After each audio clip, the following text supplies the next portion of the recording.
Last session में हम लोगों ने पढ़ा था कि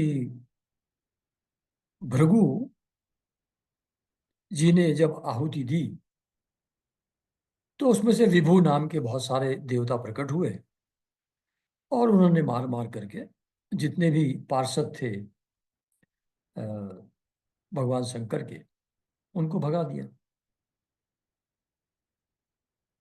तो उसके बाद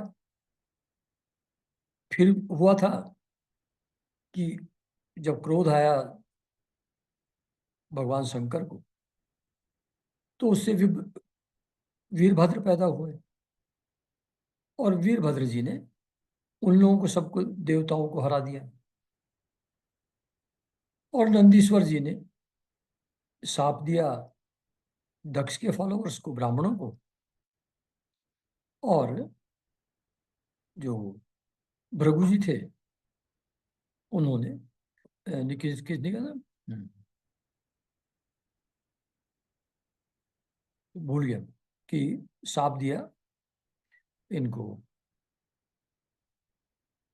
पार्षदों को शंकर भगवान के। तो जब सभी देवताओं को हरा दिया वीरभद्र और उनके साथ में जो गण थे दूसरे शिव जी के, और उनके सबके अंग प्रत्यंग सब टूट गए भूत प्रेतों के आक्रमण से, तो तब सभी जो ऋत्विज थे और सदस्य थे जो भाग ले रहे थे यज्ञ में, वो सब बहुत डर गए और डर करके ब्रह्मा जी के पास पहुंचे और ब्रह्मा जी को प्रणाम करके क्या क्या वहां घटित हुआ वो सब वृतांत कह सुनाया।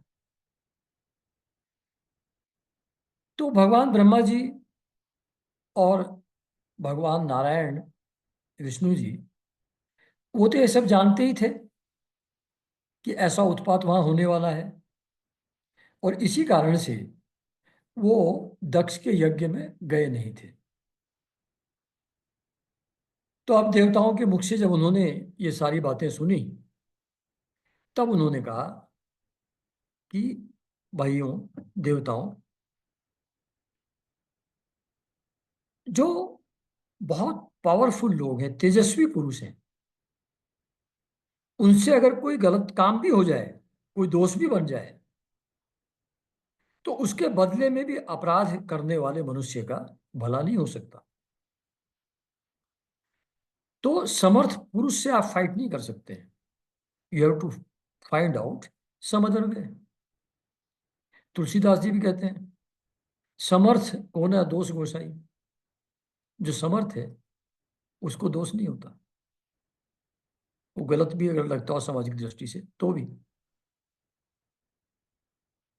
तो उसके बदले में अगर काउंटर अटैक करोगे समर्थ के सामने तो आपके लिए अच्छा नहीं होगा। You will suffer the consequences. और तुम लोगों ने तो हद ही कर दी। मतलब भगवान शंकर का यज्ञ में भाग नहीं दिया आपने, ये तो बड़ा भारी अपराध है। पर फिर भी चलो, कोई बात नहीं। शंकर जी आशुतोष हैं, वो बहुत जल्दी प्रसन्न हो जाते हैं। तो तुम लोग शुद्ध हृदय से वहां जाओ, उनके पैर पकड़ करके उनसे क्षमा मांगो और उनको प्रसन्न करो। तो जल्दी प्रसन्न होने वाले हैं, तो मान जाएंगे, कुछ चिंता की बात नहीं है। अब वो भगवान शंकर, जो दक्ष ने उनको गाली गलौज किया था, दुर्वचन रूपी बाण छोड़े थे, उसके कारण से उनका हृदय तो पहले से ही बिध रहा था। और फिर सती जी का हो गया वियोग। तो अगर तुम लोग चाहते हो, अब अपना भला चाहते हो और चाहते हो कि ये यज्ञ फिर से आरंभ होकर के पूर्ण हो, तो जल्दी से जल्दी जा करके अपने अपराधों की क्षमा मांगो भगवान शंकर से। नहीं तो उनके कुपित होने पर लोकपालों के सहित इस समस्त लोकों का भी बचना असंभव है।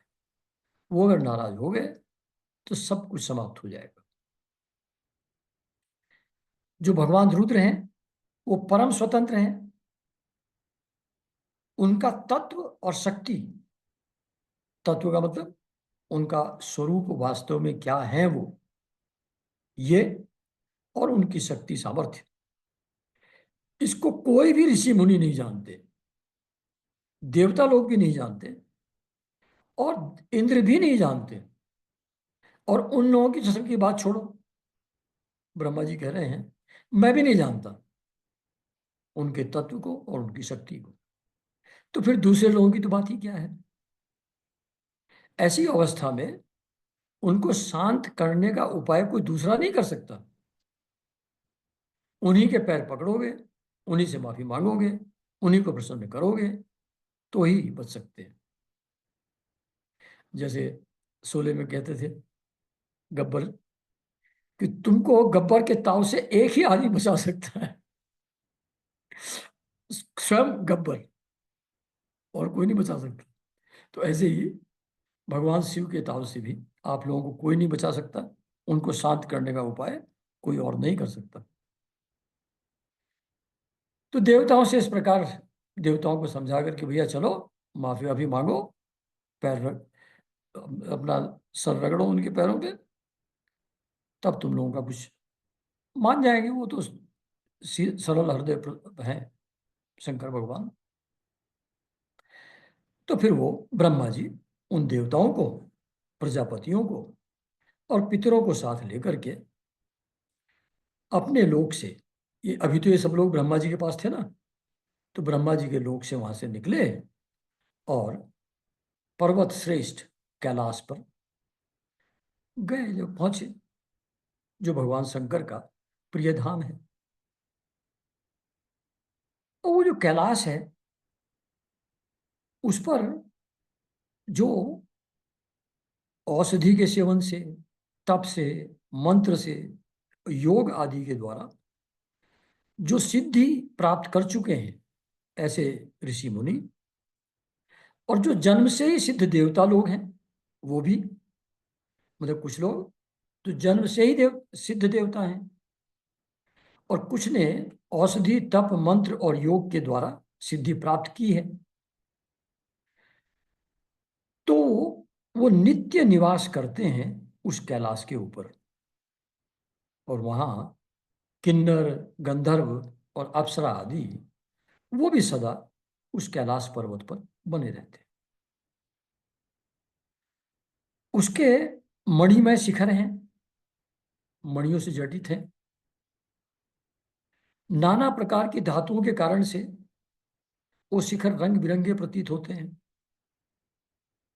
उस पर अनेक प्रकार के वृक्ष, लता और गुल्म आदि छाए हुए हैं, और उनमें झुंड के झुंड जंगली पशु विचरते रहते हैं उस कैलाश पर्वत पर।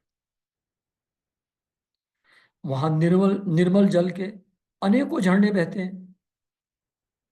बहुत सी गहरी कंदराएं हैं, और ऊंचे ऊंचे शिखर हैं। वह पर्वत अपनी प्रियतमों के साथ विहार करती हुई सिद्ध पत्नियों का क्रीड़ा स्थल बना हुआ है। तो बहुत ही सुंदर रमणीय स्थान है। वहां सिद्ध पत्नियां आमोद प्रमोद करती हैं, खेलती हैं, क्रीड़ा करती हैं अपने प्रियतमों के साथ। उस कैलाश पर्वत पर हम लोग चलते हैं। उस पर्वत पर सब ओर मोरों का शोर सुनाई पड़ता है। मद से प्रभावित भ्रमरों की गुंजार सुनाई पड़ती है। कोयलों की कुहू कुहू सुनाई पड़ती है, और दूसरे पक्षियों के कलरव से वो स्थान गूंजा रहता है। उसके कल्प वृक्ष अपनी ऊंची ऊंची डालियों को हिला हिलाकर मानो पक्षियों को बुलाते रहते हैं, और हाथियों के चलने फिरने के कारण वह कैलाश स्वयं चलता हुआ सा और झरनों की कलकल ध्वनि से बातचीत करता हुआ सा जान पड़ता है। मतलब एक लिविंग बीइंग की तरह दिखता है महसूस होता है वो कैलाश पर्वत। वहाँ अनेकों प्रकार के वृक्ष, मंदार, पारिजात, सरल, तमाल, साल, ताड़, कचनार, असन और अर्जुन, इन वृक्षों से यह पर्वत बड़ा ही सुहावना जान पड़ता है। आम, कदम्ब, नीप, नाग, पुन्नाग, चंपा, गुलाब, अशोक, मौलश्री, कुंद, कुर्बक और सुनहरे शतपत्र कमल, इलायची और मालती की मनोहर लताएं तथा कुब्जक मोगरा और माधवी की बेलें भी उसकी शोभा बढ़ाती रहती। वहाँ कटहल, गूलर, पीपल, पाकर, बड़, गूगल, भोज वृक्ष, औषध जाति के पेड़ भी हैं। तो औषध जाति किसको कहते हैं? जो फल आने पर काट दिए जाते हैं। जैसे केले का पेड़ है, फल आ गया फिर उस पेड़ को काट दिया जाता है। तो उस तरीके के औषध जाति के पेड़, सुपारी, राजपूत, जामुन, खजूर, आमड़ा, आम, पियाल, महुआ और लिसोड़ा आदि विभिन्न प्रकार के वृक्षों तथा पोले और ठोस बांस के झुरमुटों से वह पर्वत बड़ा ही मनोहर मालूम पड़ता है। उसके सरोवरों में कुमुद, उत्पल, कलहार और शतपत्र आदि अनेक जाति के कमल खिले रहते हैं। उनकी शोभा से मुग्ध होकर कलरव करते हुए झुंड के झुंड पक्षियों से वह बड़ा ही भला लगता है। तो ऐसी रमणीय जगह है कैलाश पर्वत, जहां भगवान शंकर रहते हैं। वहां जहां तहां हरिण, वानर, सुअर, रीछ, सिंह, शाही, नीलगाय, सरभ, बाघ, कृष्णमृग, भैंसे, कर्णांत्र, एक पद अश्वमुख, भेड़िए और कस्तूरी मृग घूमते रहते हैं। तथा वहां के सरोवरों के तट केलों की पंक्तियों से घिरे होने के कारण बड़ी ही शोभा पाते हैं। उनके चारों तरफ नंदा नाम की नदी बहती है। उसका पवित्र जल देवी सती के स्नान से और भी पवित्र और सुगंधित हो गया है। तो पवित्र और सुगंधित हो गया है। पवित्र जैसे कुंभ के स्नान की क्या महत्ता है? वहां बहुत से सिद्ध आकर के जब स्नान करते हैं तो उनकी जो वाइब्रेशंस है वो उस पानी में आती हैं, और उसमें जब लोग जाकर के स्नान करते हैं तो उस पवित्र जल से उनके पाप क्षय होते हैं। तो जब कोई साधु, और सती तो भगवान शंकर की पत्नी है, तो उनका लेवल तो क्या होगा? तो उससे वो नदी पवित्र हो जाती। एक जगह गंगा जी को जब नीचे लाने के लिए भागीरथ जी तपस्या कर रहे थे, तो गंगा जी ने यह शंका की थी कि जब लोग पाप मुझको धोएंगे तो मैं अपने पाप कहाँ धोऊंगी? भागीरथ ने कहा, चिंता मत करिए देवी, जब संत लोग तुम्हारे अंदर स्नान करेंगे तो तुम पवित्र हो जाओगे। ये इफेक्ट होता है संतों का। और सती तो भगवान शंकर की पत्नी है। तो सती के स्नान करने से वो पवित्र और सुगंधित हो गया जल वहां का, नंदा नदी का। और ये सब देख करके, इतनी रमणीयता देख करके देवताओं को बड़ा आश्चर्य हुआ। मतलब वो अपने मन में सोचते थे कि हमसे अच्छी जगह तो किसके पास होगी स्वर्ग से। बट दे फाउंड कि ये तो उसके भी बियॉन्ड है।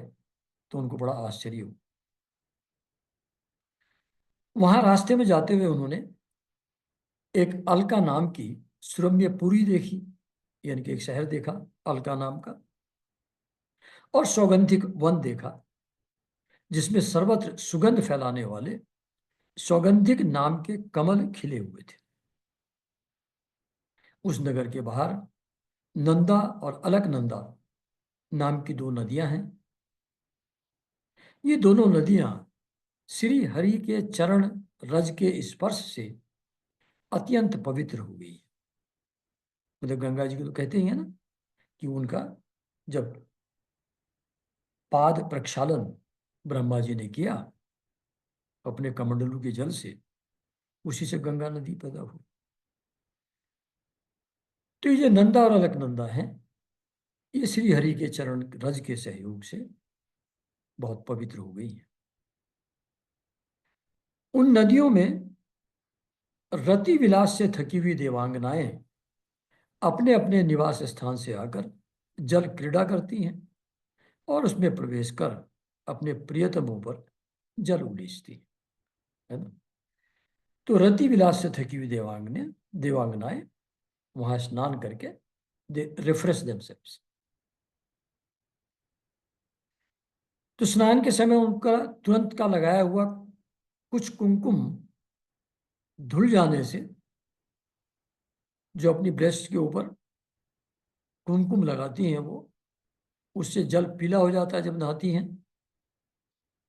और उसको कुमकुम मिश्रित जल की गंध का ऐसा लोभ होता है कि हाथी प्यास न होते हुए भी उस पानी को खुद तो पी ही लेते हैं, अपनी हथनियों को भी पिलाते हैं। ऐसा वर्णन है उस नदी का। उस अलकापुरी में चांदी और सोने की बहुमूल्य मणियों के सैकड़ों विमान छाए हुए हैं, जिनमें अनेक यक्ष पत्नियां निवास करती थी। इनके कारण वह विशाल नगरी बिजली और बादलों से छाए हुए आकाश के समान जान पड़ती थी। तो अब अलकापुरी की सुंदरता का वर्णन चल रहा है। और ये सब आप लोग जानते ही हैं कि अलकापुरी यक्षराज कुबेर की राजधानी है। उस अलकापुरी को भी पीछे छोड़कर जो देवगण थे ब्रह्मा जी के साथ सौगंधिक वन में आए। वह वन रंग बिरंगे फल फूल और पत्तों वाले अनेक कल्प वृक्षों से सुशोभित था। उसमें भी कोयल और दूसरे पक्षियों का कलरव, भौरों की गुंजार और राजहंसों के परम प्रिय कमल कुसुमों से सुशोभित अनेक सरोवर वहां भी थे। उस वन में भी जंगली हाथी रहते थे। उनके शरीर की रगड़ लगने से घिसे हुए हरिचंदन वृक्षों का स्पर्श करके चलने वाली सुगंधित वायु के द्वारा यक्ष पत्नियों के मन को विशेष रूप से वो मथे डालता था। मतलब हरिचंदन के वृक्ष थे वहां, हाथी जब चलते थे तो नॉर्मल कोर्स में जो पेड़ होता है उसकी सुगंध नॉर्मल कोर्स में नहीं आती। उसको अगर थोड़ा रगड़ दिया जाए, उसकी छाल थोड़ा घिस जाए, तो उसमें से सुगंध बाहर आकर के फैलती है चारों तरफ।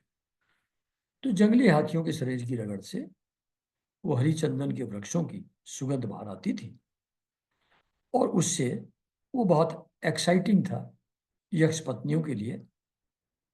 उनका मन उससे काफी विचलित हो जाता था। उनके मन को मथे डालती थी वो सुगंध। वहां जो बावलियां थी उनकी सीढ़ियां वैदुर्य मणि सी बनी हुई थी। उनमें बहुत सारे कमल खिले रहते थे और वहां अनेकों किम पुरुष जी बहलाने के लिए आए हुए थे। इस प्रकार उस वन की शोभा निहारते जब देवगण कुछ आगे बढ़े, तब उन्हें पास ही एक वट वृक्ष दिखाई दिया। तो ये सब सुंदर सुंदर जगह देख दाख करके जब आगे बढ़े तो एक वट वृक्ष मिला। वो वृक्ष 100 योजन ऊंचा था। एक योजन 4 कोस का होता है और एक कोस माइल से भी ज्यादा होता है। तो वो 100 योजन ऊंचा था और उसकी शाखाएं 75 योजन तक फैली हुई थी। ये साइज था उस पेड़ का। उसके चारों ओर सर्वदा अविचल छाया बनी रहती थी। तो उससे घाम का, गर्मी का कोई कष्ट नहीं होता था, और उसमें कोई घोंसला भी नहीं था। तो ऐसा नहीं कि आप नीचे बैठे हैं और ऊपर से बीट कर दे कोई पक्षी और आपका सर कपड़े खराब हो जाए। तो उसमें घोंसला भी नहीं था उस वट वृक्ष के ऊपर। तो उस जो ऐसा वट वृक्ष था जो महायोग में और मुमुक्षुओं के आश्रयभूत वृक्ष के नीचे देवताओं ने भगवान शंकर को विराजमान देखा। वे साक्षात क्रोधहीन काल के समान जान पड़ते थे। तो ऐसे धीर गंभीर भगवान शंकर उस वट वृक्ष के नीचे बैठे हुए थे, जो मुमुक्षुओं का और योगियों का आश्रय है। भगवान भूतनाथ का श्री अंग बड़ा ही शांत था, यानी उनका डेमिनर, उनकी बॉडी का, वो बहुत ही शांत था। बॉडी लैंग्वेज बहुत पीसफुल थी। सनंदन आदि शांत सिद्धगण और यक्ष राक्षसों के स्वामी कुबेर, ये सब लोग भगवान शंकर की सेवा कर रहे थे। तो महादेव जी तो सारे संसार के सुहृद हैं, उनको तो सभी से प्रेम है, और वो स्नेहवश सबका कल्याण करने वाले भी हैं। और वैसे दिखता है कि वो उपासना कर रहे हैं। तो जो उपासना करते हैं वो अपने लिए नहीं करते हैं, वो लोक हित के लिए ही उपासना करते हैं। चित्त की एकाग्रता और समाधि आदि साधन, इन सब का आचरण वो लोक हित के लिए करते हैं, पब्लिक वेलफेयर के लिए करते हैं। बहुत से लोग कभी कभी प्रश्न उठाते हैं कि जो साधु संत हिमालय की कंदराओं में बैठे हुए हैं, उनसे क्या फायदा हो रहा है? वो कुछ शेयर नहीं कर रहे हैं पब्लिक वेलफेयर के लिए, गरीबों के लिए, दीन दुखियों के लिए कुछ करते नहीं है वो लोग। तो उन्होंने अगर अपना सुख, अपना आनंद पा भी लिया, तो दुनिया को उससे क्या फायदा? कुछ लोग ऐसा कभी कभी कहते हैं। तो उसका आंसर यहां पर है कि ये सब साधना, ये चित्त की एकाग्रता, ये उपासना, ये लोक कल्याण के लिए होती है। उनकी mayor presence that purifies the world at large. तो वो जो अपेरेंटली बहुत चीजें पॉजिटिव पब्लिक के लिए करते हुए दिखाई पड़ते हैं, उनका कंट्रीब्यूशन नेग्लिजिबल है as compare to those saints which apparently do not do anything, और जो कंदराओं में बैठ करके हिमालय में आराधना कर रहे हैं, वही मैनेज करते हैं वर्ल्ड के इवेंट्स को भी इन सम वे इन्फ्लुएंस करते हैं। तो शंकर भगवान भी उपासना और ध्यान करते हुए, राम का नाम लेते हुए मालूम पड़ते हैं, पर वो लोक हित के लिए है। खुद तो वो ऑलरेडी रियलाइज सोल है ही, वो तो आत्मा ही है सबकी। तो उनका जो संध्याकालीन मेघ की सी कांति वाला जो शरीर है, उस पर तपस्वी लोगों की पहचान के जो चिन्ह होते हैं, भस्म, दंड, जटा, मृगचर्म और मस्तक पर चंद्रकला धारण किए हुए हैं। वो एक कुशासन पर बैठे हैं, कुश आसन पर बैठे हुए हैं, और अनेक साधु और श्रोता वहां पर बैठे हैं, जो और नारद जी के पूछने पर सनातन ब्रह्म का उपदेश कर रहे हैं। तो ऐसी अवस्था में उनका बायां चरण दाई जांग पर रखा था, बायां हाथ बाएं घुटने पर रखे, कलाई में रुद्राक्ष की माला डाले तर्क मुद्रा से विराजमान थे। तो वही तर्क मुद्रा तो आप लोग जानते ही हैं, ऐसे करके जो बनता है ना। एक लकड़ी की योग पट थी उनके पास, हाथ का सहारा देने के लिए, और एकाग्रचित्त होकर के ब्रह्मानंद का अनुभव कर रहे थे। तो ऐसा साधु संतों को नारद जी के पूछने पर ब्रह्म ज्ञान का उपदेश करते हुए उस वट वृक्ष के नीचे बैठे हुए भगवान शंकर को ब्रह्मा जी और दूसरे जो लोकपाल उनके साथ आए थे, उन सब लोगों ने देखा, और फिर उन लोगों ने भगवान शंकर को हाथ जोड़कर प्रणाम किया। आगे कहते हैं कि यद्यपि समस्त देवता और दैत्यों के अधिपति भी श्री महादेव जी के चरण कमलों की वंदना करते हैं, तथापि वे श्री ब्रह्मा जी को अपने स्थान पर आया देख तुरंत खड़े हुए, और जैसे वामन अवतार में पूज्य विष्णु भगवान कश्यप जी की वंदना करते हैं, उसी प्रकार सिर झुका करके उन्होंने ब्रह्मा जी को प्रणाम किया। इसी प्रकार शंकर जी के चारों ओर जो महर्षि लोग बैठे थे, सिद्धगण जो बैठे थे, जो उनके श्रोता थे उस समय, उन सब लोगों ने भी ब्रह्मा जी को प्रणाम किया।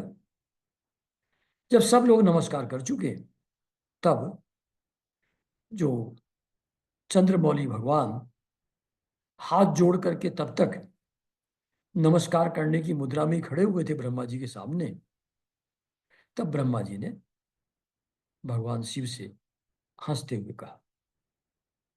अब ब्रह्मा जी कहते हैं कि देव, मैं जानता हूं कि आप संपूर्ण जगत के स्वामी हैं, क्योंकि विश्व की योनि शक्ति प्रकृति और उसके बीज शिव यानी कि पुरुष। तो योनि शक्ति प्रकृति, अब देखो जैसे मॉडर्न साइंस में भी क्या कहते हैं कि एक ब्लैक होल है, उस ब्लैक होल में से ही नए नए जो ग्रह नक्षत्र निकल करके आते हैं, सृष्टि जो होती है, और उसी में सभी शक कर लिए जाते हैं और वहां जाकर खत्म हो जाते हैं। तो सारे ग्रह नक्षत्र और सृष्टि का जो सोर्स है वो ब्लैक होल है, ऐसा साइंस कहती है। ऐसे ही यहां कहते हैं कि जो विश्व की योनि शक्ति, जिसको साइंटिस्ट ब्लैक होल बोल रहे हैं, वो योनि शक्ति, वो प्रकृति है, और उसका जो बीज है, जो लाइफ फोर्स है उसमें, वो शिव है। ये साइंस की पकड़ के बाहर है अभी। तो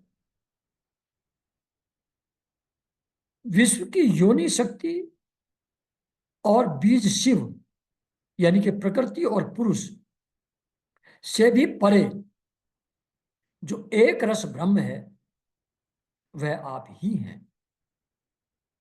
मतलब प्रकृति और पुरुष दोनों, ये तो एट्रीब्यूट्स हैं पर ब्रह्म परमात्मा के। आप सिर्फ पुरुष बीज शिव नहीं है, शिव से बीज शिव से परे, पुरुष से परे एक रस ब्रह्म जो है वो आप है। भगवान, आप मकड़ी के समान ही अपने स्वरूप भूत शिव शक्ति के रूप में क्रीड़ा करते हुए लीला से ही संसार की रचना, पालन और संहार करते हैं। अब देखिए यहां ये सारा काम शिव जी को एट्रीब्यूट कर रहे हैं ब्रह्मा जी, कि आप ही रचना करते हैं, जो वैसे अगर देखा जाए तो ब्रह्मा जी का रोल है, और पालन करते हैं जो विष्णु जी का रोल है, और संहार करते हैं जो रुद्र का रोल है। कहते हैं लेकिन ये तीनों के परे जो पर ब्रह्म परमेश्वर है वही आप है। तो यहाँ शिव को ब्रह्म के रूप में निरूपित कर रहे हैं ब्रह्मा जी।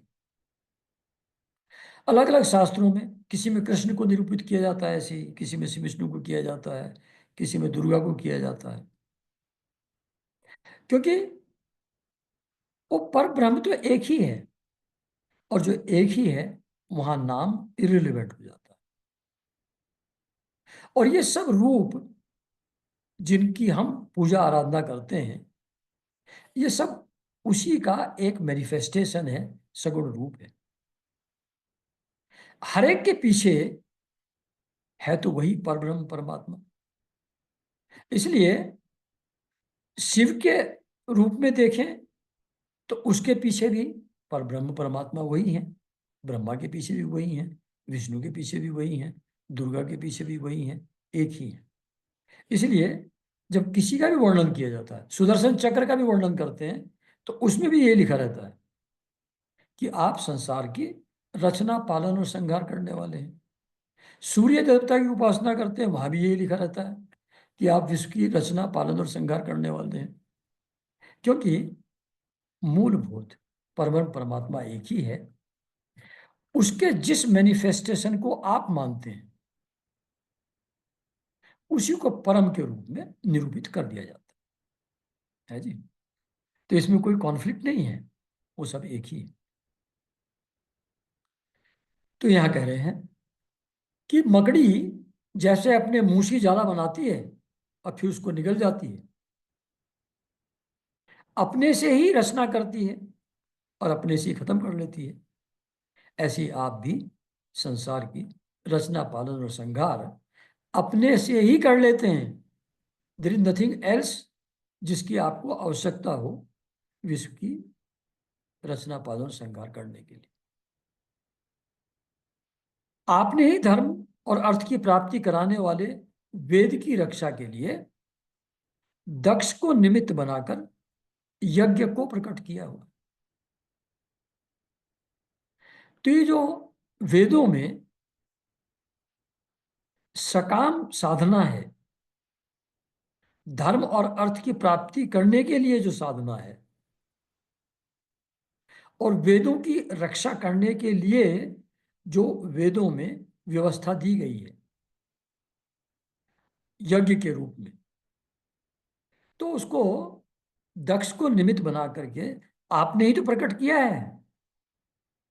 ये यज्ञ कहीं और से थोड़ी आ गया है, ये आप ही के आप मैनिफेस्टेशन है ये भी। और ये जो वर्णाश्रम व्यवस्था है,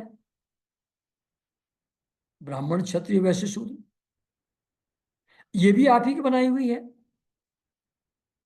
और इन व्यवस्थाओं का जो आपकी ही बनाई हुई हैं, जो यज्ञ आपके द्वारा ही क्रिएटेड है, तो जो नियमनिष्ठ ब्राह्मण हैं वो श्रद्धापूर्वक उसका पालन करते हैं। आपकी बनवाई ही मर्यादा का ही पालन वो लोग करते हैं। तो ये जो दक्ष कर रहे थे, ये वही कर रहे थे जो आपके द्वारा क्रिएटेड है यज्ञ। ये वही वेदों का जप कर रहे, वेदों का पाठ कर रहे थे जो आपके द्वारा बनाए हुए हैं। तो ये जो नियमनिष्ठ ब्राह्मण है दक्ष जैसे, ये श्रद्धापूर्वक उसी मर्यादा का पालन करते हैं जो आपके द्वारा क्रिएटेड है।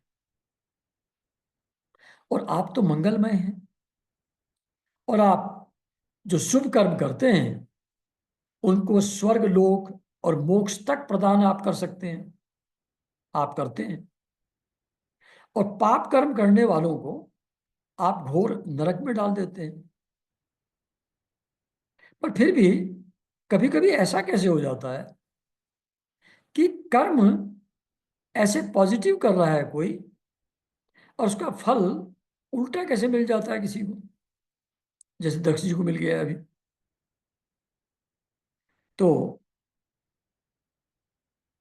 तो जो महानुभाव आपके चरणों में अपने आप को समर्पित कर देते हैं, जो संपूर्ण प्राणियों में आपकी ही झांकी करते हैं, who see you in every living or living being, जो समस्त जीवों को अभेद दृष्टि से आत्मा में ही देखते हैं, ऐसे जो लोग हैं ऐसे जो महानुभाव हैं वो क्रोध के अधीन नहीं होते। क्रोध तो पशुओं का गुण है। हाँ, अब देखो इनडायरेक्टली क्या कह रहे हैं, इन्होंने कुपित होकर के खत्म किया था ना। तो कहते हैं कि महानुभाव जो हैं वो तो सब में आपको ही देखते हैं, और वो पशुओं के कारण क्रोध नहीं करते हैं, क्रोध के अधीन नहीं होते। They are not overpowered by anger. और जो लोग भेद बुद्धि होने के कारण कर्मों में ही आसक्त हैं, जिनकी नीयत अच्छी नहीं है, जो दूसरों की उन्नति देखकर जिनका चित्त रात दिन कुढ़ता रहता है, और जो मर्म भेदी अज्ञानी अपने दुर्वचनों से दूसरों का चित्त दुखाया करते हैं, ऐसे जो लोग हैं जो भेद बुद्धि के कारण कर्मों में आसक्त हैं। भेद बुद्धि का मतलब गुड और बैड का डिस्टिंक्शन उनके अंदर है। उसके लिए जो शुभ है वैसे कर्म वो करते हैं, अशुभ को अवॉइड करने की कोशिश करते हैं। उनकी भेद बुद्धि है, वो हर चीज में सब जगह एक ही परमात्मा को वो लोग नहीं देख पाते भेद बुद्धि के कारण से। तो ऐसे जो भेद बुद्धि के कारण से कर्मों में ही आसक्त हैं, यानी कि दे कंटिन्यू डूइंग सकाम साधना, यज्ञ हवन के द्वारा, अलग अलग टाइप की प्रार्थनाओं के द्वारा वो कर्मों में ही लगे रहते हैं। They can not see beyond karmas.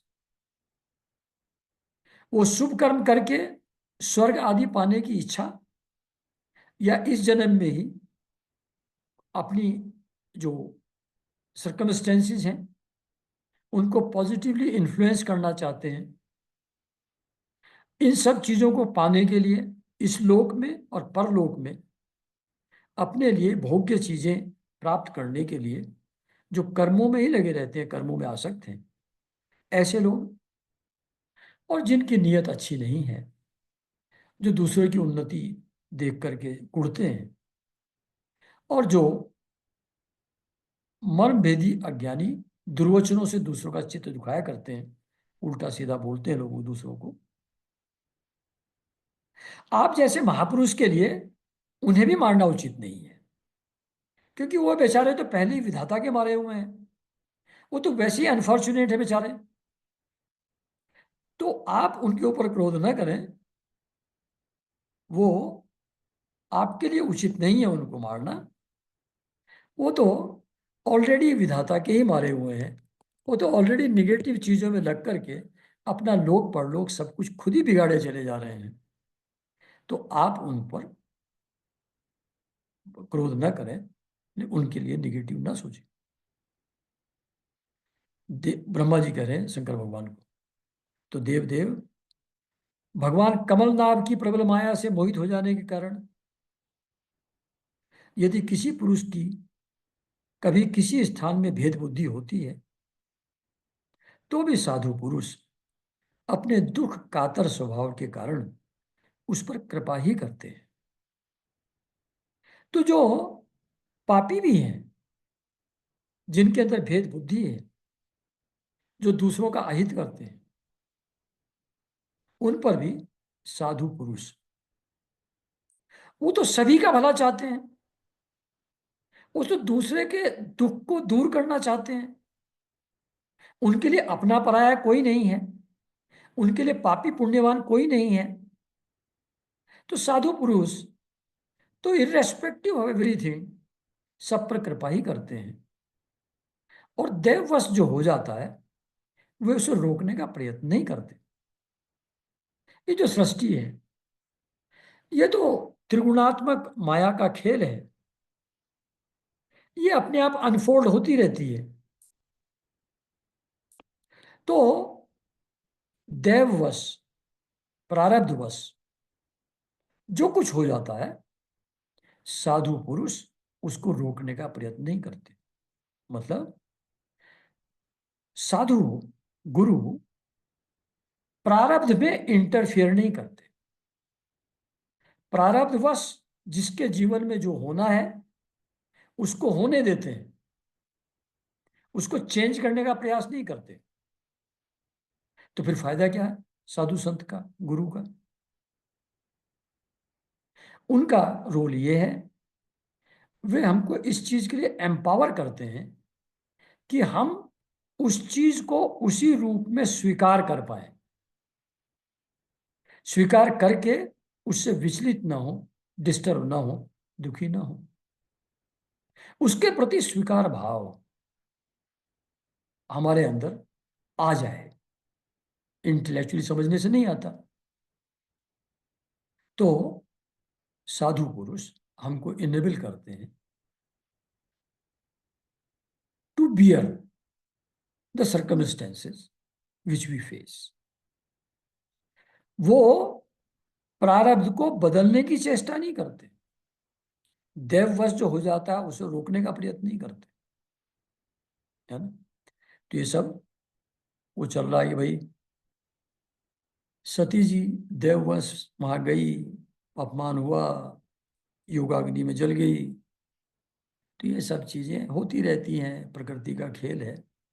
तो ऐसी चीज में कोई नाराज होने की बात नहीं है, और ऐसे में उसको बदलने का प्रयत्न भी करने की आवश्यकता नहीं है, उसको उसी रूप में स्वीकार करते हैं।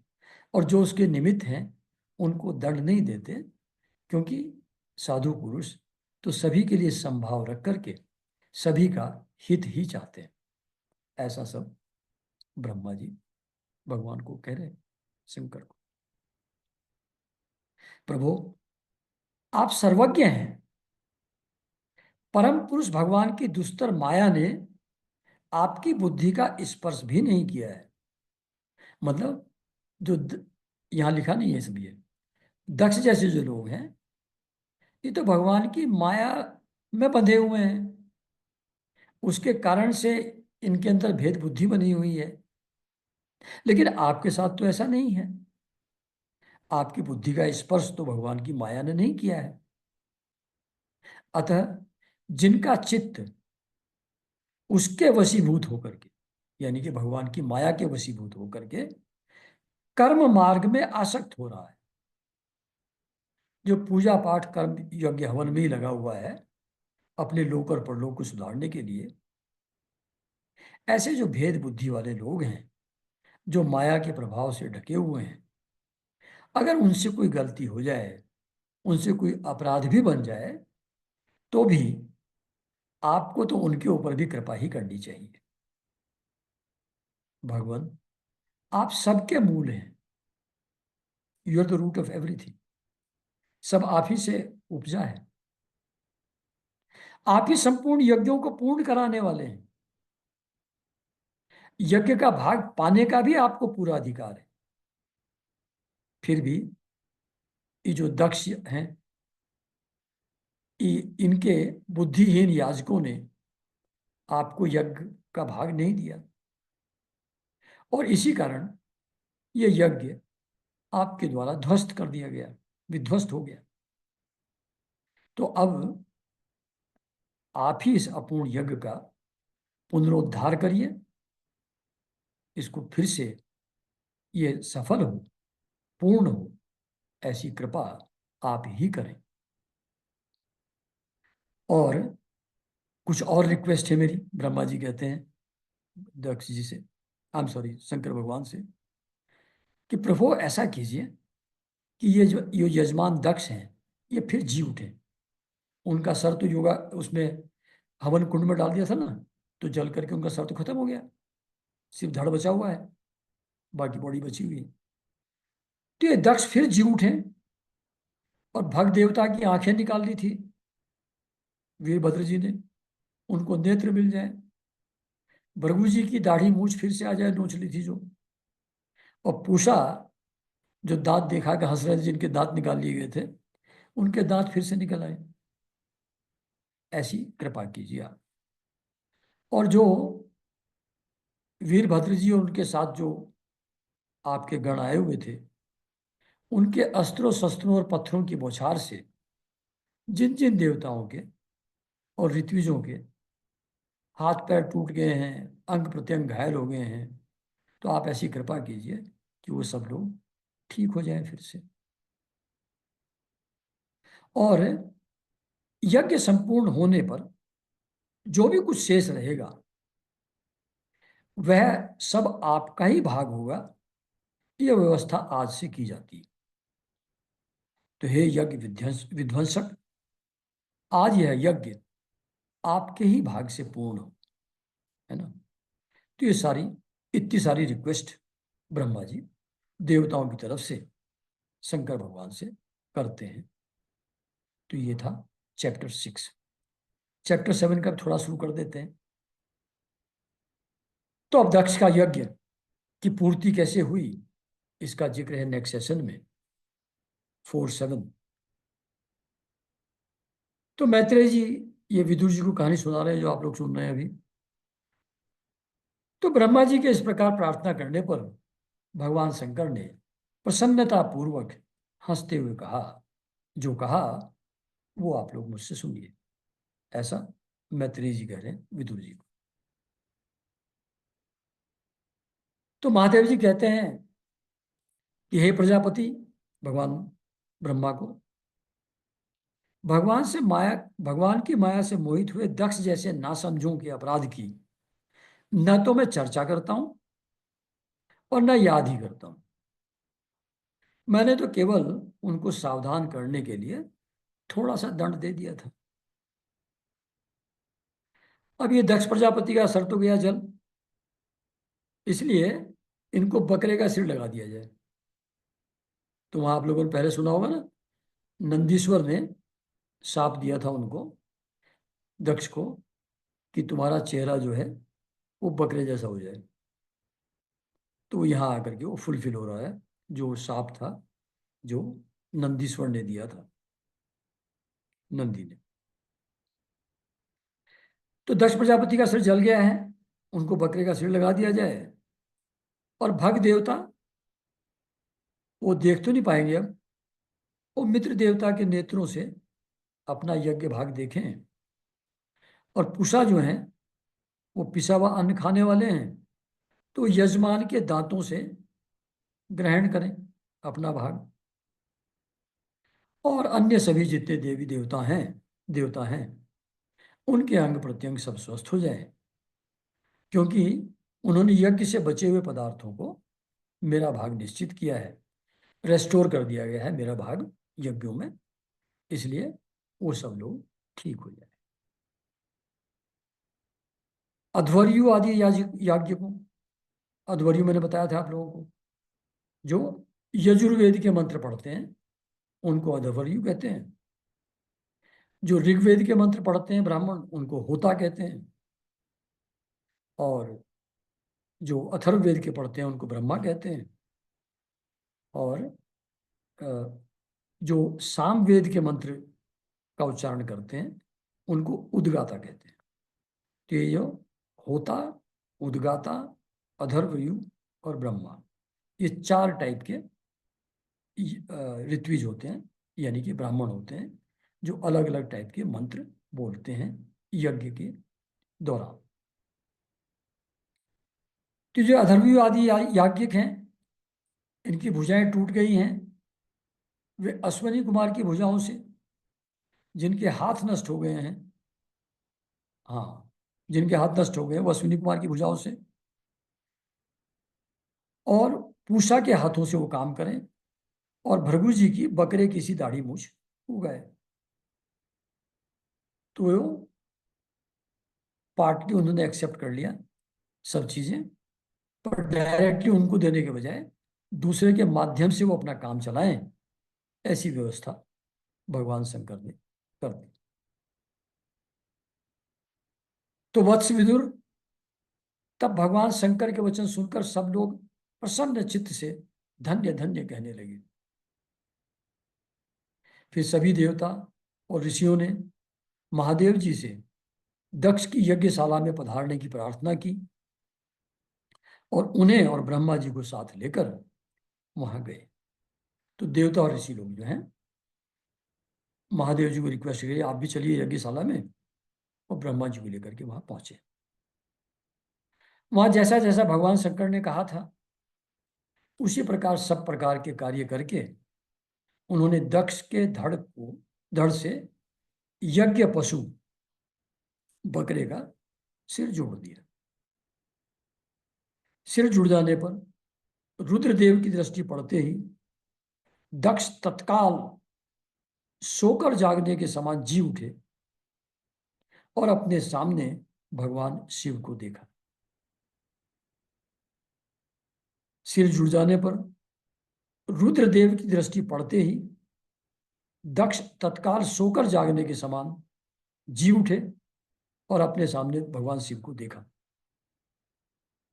दक्ष का शंकर द्रोह की कालिमा से कलुषित हृदय उनका दर्शन करने से शरतकालीन सरोवर के समान स्वच्छ हो गया।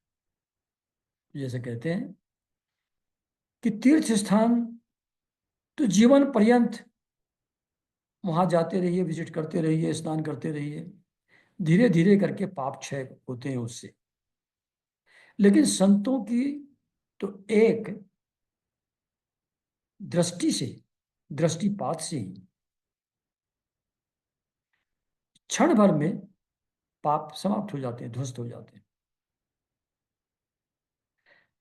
तो जो दक्ष का कर्म कांड के कारण से, गर्व और घमंड के कारण से, दंभ के कारण से जो हृदय कलुषित हो रहा था, जिसमें बहुत निगेटिविटी आ गई थी, क्रोध आ गया था, तो शंकर जी की दृष्टि पड़ते ही वो ऐसे स्वच्छ हो गया जैसे शरद ऋतु में सरोवर स्वच्छ हो जाता है।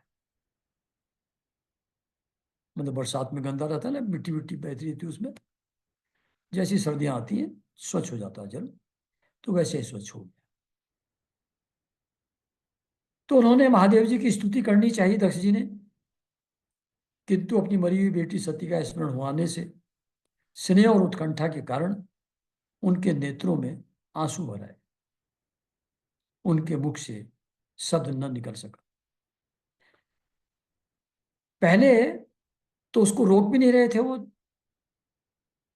आत्मदाह करने से, योगाग्नि से मरने में, और अब स्नेह और उत्कंठा के कारण से आंसू भराए।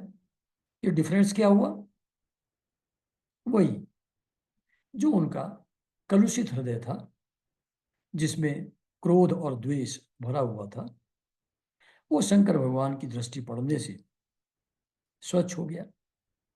एंड बिकॉज ऑफ दैट अब जो नेचुरल स्नेह वो फिर प्रकट हो गया उनके हृदय में, और उनके नेत्रों में आंसू भर आए और वो कुछ बोल नहीं पाए। वो इतना ज्यादा चोक हो गया उनका गला, इमोशंस,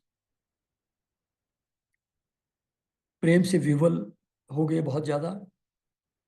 तब परम बुद्धिमान प्रजापति ने जैसे तैसे अपने हृदय के आवेग को रोककर विशुद्ध भाव से भगवान शिव की स्तुति करनी आरंभ की।